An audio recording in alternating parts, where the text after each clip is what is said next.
Is there learning continuity during the COVID-19 pandemic? Good day, I'm Athena Shaina Catubig, a grade 11 STEM A student. The global outbreak of COVID-19 has brought to unprecedented changes in the economic, political, health, social, and most especially in the educational landscapes worldwide. Because of this, things have changed abruptly, putting all nations in quandary. This has affected the people's perspectives, including that of political, economic, and education leaders and managers.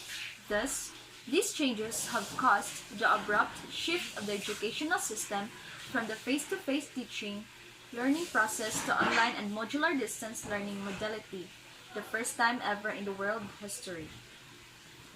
Harris 2020 discourse that COVID-19 is overturning the modern world without question. He elucidated that this pandemic has been currently devastating the global economy, shaking up society, and radically changing education. With this pandemic, education has been recrafted, redesigned, and rebooted into a home-based, technology-enabled online activity. Teaching and learning practices have dramatically altered. The core functions of schools have shifted, and education that older students had access to a computer or tablet to use for schoolwork. Truthfully said, the government and the Department of Education are neither prepared for this instant transition. Philippines, a poor country as they said, has struggled in facing this new norm. So, is there learning continuity during the COVID-19 pandemic?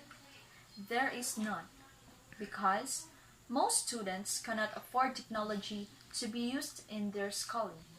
According to Polycop's Saavedra and Horn 2020, we found large disparities in technology access based on family income. Among the 20% of American households who make $25 or less a year, just 63% of school children have access to a computer and the internet. In comparison, essentially all students from the most affluent families, those whose parents make $150 annually or more, do. To be sure, that doesn't mean a third or poor kids are being locked out of getting an online education. Many of those students are also using tablets and smartphones to participate in educational activities. Hundreds of millions of students, instructors, and support workers are taking part in the learning revolution every day.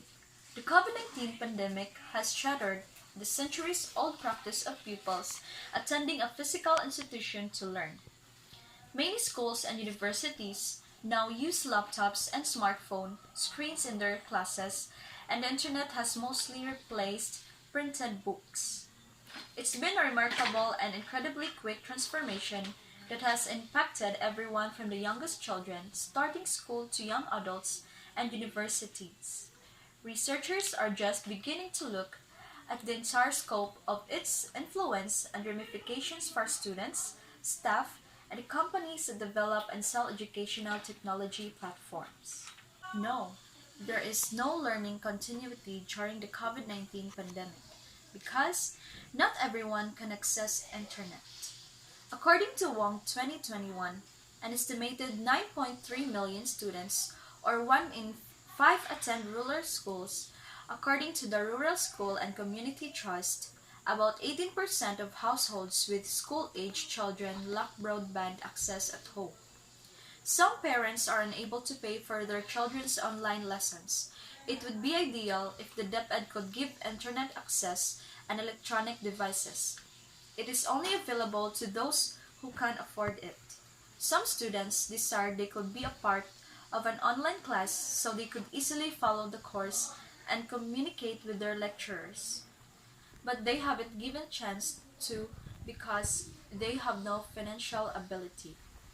We all know that the Philippines is one of the countries with a slow internet connection. Students will make a major problem if online classes continue, and one of the issues is that their locations also have a turtlenet connection. There is no learning continuity during the COVID-19 pandemic because mental health stability of learners is being shaken. According to Schroeder to 2020, the mental and emotional pressure students may be experiencing can be expressed in deteriorated physical health. Anxiety and stress can lower immunity, subjecting people to illness, and not just the common cold. People with high levels of self-reported distress are found to be 32% more likely to die of cancer. Depression has been associated with heart disease. These are not trivial effects, they are life-altering and destructive. Most students are feeling the strain. For many, that strain begins with the eyes. Those unaccustomed to squinting at poorly adjusted computer screens in suboptimum ambient lighting are subjected to eye strain that can have lasting effects. Ophthalmologists recommend taking breaks from screen reading every 20 minutes and adjusting room lighting to avoid glare and reflections. Some of the learners take care of their mental health. They are having a lot of trouble with online classes since they are having trouble understanding, especially when it comes to self-educating. Some people are unsure about their feelings or the answers they want to submit. Learners do not get enough sleep throughout the class, especially when they have assignments to complete. Therefore, despite the obvious benefits and promises of distant learning, these are issues that must be addressed. These issues include mental health stability, hidden costs, technological misuse, and instructor, student, and administrator attitudes. Each of these factors has an impact on the overall product quality of distant learning. Each of these concerns is linked to the others in a variety of ways. Each of these topics will be looked at separately. Hence, we can conclude that there is no learning continuity during the COVID-19 pandemic. And that's all.